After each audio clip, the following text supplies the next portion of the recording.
Good morning বন্ধুরা, আশা করি সবাই ভালো আছো। আমিও ভালো আছি। তা প্রতিদিন তো বলবো না, যেহেতু এখন প্রতিদিন ভিডিও দিতে পারছি না, অনেকটা ব্যস্ততার মধ্যে থাকি, তার জন্য এখন প্রতিদিন ভিডিও দিতে পারছি না। আপনারা অনেক কমেন্ট করেছে, মানে অনেক দিদি ভাইরা আমাকে কমেন্ট করতেছে যে আমি ভিডিও কেন আপলোড করা হয় না, কেন কি আমি কি বলবো, আমি ফেসবুক পেজে বেশি গুরুত্ব দিতে যেয়ে এখন আমার ইউটিউবটার মধ্যে এত একটা গুরুত্ব নেই, তার জন্য আমি এখন ইউটিউবে ভিডিওটা করাই ছেড়ে দিয়েছি বলে ভাববে, কিন্তু এখন ছেড়ে দিলেও তো ভাল লাগে না, কিন্তু সব দিদি ভাইরা তো আমাকে কমেন্ট করে, তার জন্য এখন বাধ্য করে আবার এখানে আসতে লাগলো।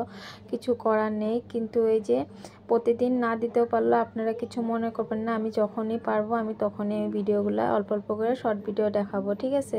তো এই যে সকালবেলা ঘুমের থেকে উঠে পূজা টুজা করে ছেলেকে স্নান চুন করে এই যে এখন ছেলেকে দিয়ে দিলাম খেতে।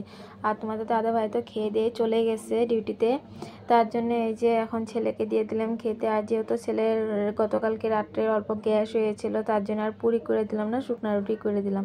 আর সকালবেলা অল্প একটু ঘুগনি করেছিলাম, সেটাই ছেলেকে দিয়ে দিলাম। আর এই যে সুবাগুলা কালকে মা মন্দির থেকে নিয়ে আসছিল, সেই মন্দিরের সুবাগুলো এখন ভাবছি অল্প রোদে শুকা দিয়ে দিই, যেহেতু ঘরে ধুনা দেওয়ার সুবা নেই, তাই যে রোদ্রু উঠেছে ভাবছি সুবাগুলো রোদ্রু দিয়ে দিই। আর এদিক দিয়ে ঘরের কাজকর্ম সমস্তটা পড়ে আছে, যেহেতু তোমাদের দাদা ভাই এই ঘরে ঘুমিয়ে থাকে, সকালবেলা আর ওরকম বিছনা টিছনা উঠানো হয় না, তার জন্য ভাবছি যে এখন বিছনাগুলো উঠে নিই।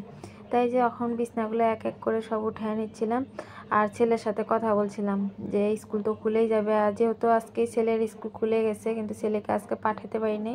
ছেলের বললাম না শরীরটা একটু খারাপ করেছিল হঠাৎ করে, তার জন্যে ছেলেকে আর পাঠানো হয়নি আজকে স্কুলে। তাই দিক দিয়ে বিছনাপাতি উঠে এনে সিধা রান্নাঘরে চলে আসলাম। রান্না বলতে আজকে যে ইসা শুটকি মাছটা দিয়ে মিষ্টির কুমড় দিয়ে বানাবো, আর এদিক দিয়ে সব সবজি দিয়ে একটা ভেজ ডাল করব। রান্না বলতে আজকে এই কয়টাই আইটেম, বেশি কিছু করব না। তারপরে এই যে এদিক দিয়ে আমার খাওয়া দাওয়া করে তারপরে যে এখন তোমাদের দাদা ভাইও আসছিলো, খেয়ে দিয়ে চলে গেল, আর ছেলে আর আমি বসে বসে টিভি দেখছিলাম। আর এদিক দিয়ে আর কি করব, তারপরে এই যে সন্ধ্যার দিকে, সন্ধ্যা বলতে বিকাল বিকাল দিকে একটু খেলতে বের হয়ে গেছিলো গিয়ে সব বাচ্চাগুলা একসাথে, সবগুলো একসাথে টিভি দেখছে এখন আসার পরে রাত্রে। তো আজকের মতন ভিডিওটা তাহলে এটুকুই রাখি। সবাই ভালো থেকো, সুস্থ থেকো।